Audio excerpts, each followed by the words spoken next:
मुसलमान लोगों और माइनॉरिटी लोगों, इस देश के ब्राह्मणों का दिमाग आपको समझना होगा। उसके पास वोट नहीं है, उसको वोट चाहिए। एससी एसटी ओबीसी मजलूम है, वो हिंदू बनने के लिए तैयार नहीं। उन्हें हिंदू बनाना पड़ता है। तो हिंदू कब बनता है? जब फसाद होता है। हिंदू बनाने का तरीका क्या है? फसाद करने का। और जब फसाद होता है तब मजलूम लोग हिंदू बने जाते हैं। पंडित नेहरू ने देखा फसाद की जड़ को पैदा करना होगा, तब पंडित जवाहरलाल नेहरू ने फैजाबाद जिले का जो कलेक्टर था, उसका नाम के नैयर था, उसको बुलाया और उसको गुप्त प्लान बताया। और 23 दिसंबर 1949 के रात के 1 बजे पंडित जवाहरलाल नेहरू ने, जिसको हमारे मुस्लिम लोग सेकुलर मिजाज का कहते हैं, आपको शायद भ्रम है और भ्रम को दूर करना चाहिए। ये सबसे बड़ा शैतान आदमी था, ये सबसे बड़ा कम्युनल आदमी था। इसने 23 दिसंबर 1949 के रात को 1 बजे राम की मूर्ति बाबरी मस्जिद के अंदर बिठवाई।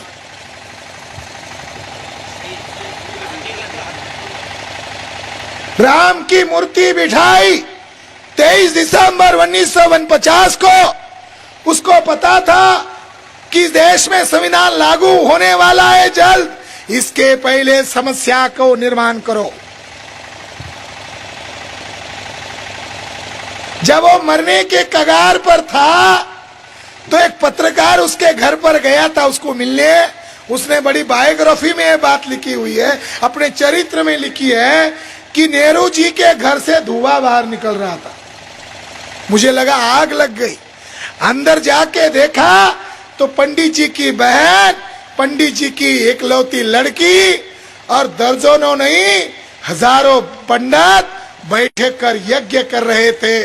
और नेहरू मरने वाला था, तो नेहरू को मरने का डर था, तो ब्राह्मणों ने कहा 4,25,000 मृत्युंजय यज्ञ का जप करेगा तब नेहरू की उम्र बढ़ेगी।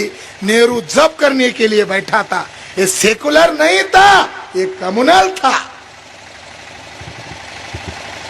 पंडित नेहरू ने 3% ब्राह्मणों को 60% टिकटें दी और 47% ब्राह्मणों को चुनवा कर लाया और 3% ब्राह्मणों ने पार्लियामेंट पर कब्जा किया, मीडिया पर कब्जा किया, न्यायपालिका पर कब्जा किया। आज की तारीख में 28 जजेस है सुप्रीम कोर्ट के, 28 के 28 एक भी मराठा नहीं, एक भी माली नहीं, एक भी ओबीसी नहीं, एक भी नाई नहीं, एक भी शेड्यूल कास्ट नहीं। एक कर्नल नाम का केवल हाई कोर्ट का जज था और उसने 7 भ्रष्टाचारी ब्राह्मण जजेस को कहा तुम्हें मैं अभी जेल में सड़ाऊंगा, दिखाता हूं संविधान की ताकत। जब उनके खिलाफ, ब्राह्मण जजेस के खिलाफ एक बैकवर्ड कर्नल ने जब फैसला सुनाया तो ब्राह्मण लोगों ने योजना बनाकर उसको सलाखों के अंदर डाल दिया। 28 के 28 जजेस ब्राह्मण हैं, तो कैसा फैसला देंगे संविधान के समर्थन में? इस देश में जो ब्राह्मण राज स्थापित किया, ये 2014 के बाद नहीं आया, ये पंडित नेहरू के इस देश का हुक्मरान बनते ही इस देश में ब्राह्मण राज शुरू हो गया। आज कांग्रेस का झूठा काम, झूठन वाला काम, बचा कुचा काम बीजेपी कर रहा है, आरएसएस कर रहा है और उनका मकसद है इस देश में एससी एसटी ओबीसी को भिड़वाने के लिए 70 साल में 64,000 फसाद किए। अब वो फसाद पर मामला नहीं अटका, अब मामला आगे गया। अब मामला कहां पर गया? बम विस्फोट करने का। इस देश में बम ब्लास्ट किसने किए? मैं ऐलान इस माइक पर कह रहा हूं। और कई सरकारी अधिकारी आते हैं, आईबी के लोग आते हैं, मेरे बयान को दर्ज करते हैं। हम अभी 22 अक्टूबर को अकोला में ये जो लेफ्टिनेंट कर्नल प्रसाद पुरोहित है, इसने 2008 में फरीदाबाद में गुप्त मीटिंग में कहा था, we will fight the constitution, will fight the nation, this nation is not ours. ये मोदी भागवत कहते हैं हिंदू राष्ट्र बनाना है, हिंदुस्तान बनाना है, हिंदू राष्ट्र की स्थापना करनी है। जिसको उन्होंने रिहा किया गुप्त मीटिंग में, करकरे ने 48 वीडियो और ऑडियो को उनके लैपटॉप से जब्त किया था।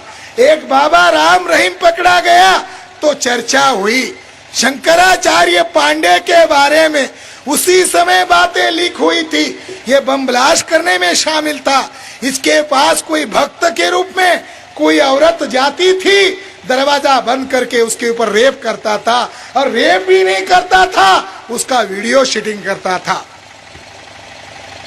लैपटॉप में मिला। एक कर्नल पुरोहित ने कहा, ये आतंकवादी ब्राह्मण केवल मुसलमान के दुश्मन नहीं है, इस संविधान के दुश्मन है, इस मुल्क के दुश्मन है। उसने गुप्त मीटिंग में ऐलान किया। क्या ऐलान किया? ये मुल्क ब्राह्मणों का नहीं है। उसने कहा ये मुल्क यहूदी ब्राह्मणों का नहीं है, इसलिए बम ब्लास्ट करना होगा, और बम ब्लास्ट करके इस देश के, भारत के लाखों लोगों को परेशान करना होगा, और परेशान करके कब्जा करना होगा।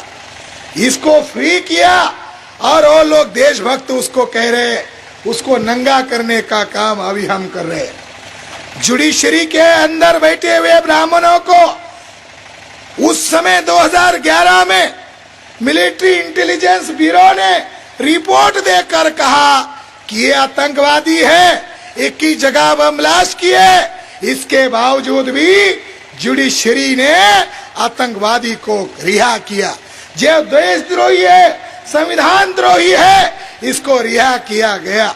इस मुल्क में बम ब्लास्ट मराठा लोगों ने नहीं किए, इस मुल्क में बम ब्लास्ट माली लोगों ने नहीं किए, इस मुल्क में बम ब्लास्ट ओबीसी लोगों ने नहीं किए। मगर ओबीसी लोग, शेड्यूल कास्ट के लोग, आदिवासी लोग भगवा रंग के प्रति प्यार रखते हैं। मुसलमान लोगों को पता नहीं है ये भगवा शब्द संस्कृत भाषा का नहीं है, ये शब्द पाली भाषा का है। इसका अर्थ होता है त्यागी लोग। भग यानी विकार, वान यानी नष्ट करना। जिसने अपने सारे विकारों पर विजय हासिल की उसको भगवान कहते हैं। भगवान का ताल्लुक उनसे नहीं है, भगवान का ताल्लुक इंसानों से है, जिसने सारे विकारों पर विजय हासिल की। इसलिए भगवा कलर के प्रति शिवाजी को भी प्यार था, बुद्धा को भी। इसके लिए उसने तो उनका पोशाक घोषित किया था। ब्राह्मण लोग जानते हैं, एक मिट्टी पर कुछ नहीं उनका, आए थे घोड़े पर, जाने वाले गधे पर, कुछ नहीं इस मुल्क के अंदर। उनका यहाँ पर मजहब भी नहीं है, सब बातें यहाँ से चुराई। भगवा शब्द उनका नहीं है, भगवा शब्द हमारा है। वो इस्तेमाल कर रहा है, इसलिए बुरा आपको महसूस होता होगा। जब आप कहते हो भगवा आतंकवादी, तो भगवा आतंकवाद के नाम पर ओबीसी को उसके समर्थन में आप खड़े करते हो। कोई भगवा आतंकवादी नहीं है। पकड़े गए जितने भी आतंकवादी है एक ही कौम के हैं, एक ही जाति के हैं, और वो लोग है ब्राह्मण। शंकराचार्य पांडे ब्राह्मण, प्रज्ञा ठाकुर ब्राह्मण, असित चटर्जी उर्फ असीमानंद, जिसने खुद पुलिस को लिख के दिया कि मोहन भागवत के कहने पर 21 जगह मैंने बम ब्लास्ट किए, इसने कन्फेशन दिया, ये भी ब्राह्मण। लेफ्टिनेंट कर्नल प्रसाद पुरोहित ब्राह्मण, सुनील जोशी ब्राह्मण, रमेश उपाध्याय ब्राह्मण। किसका किसका नाम ले, 50 ब्राह्मणों की लिस्ट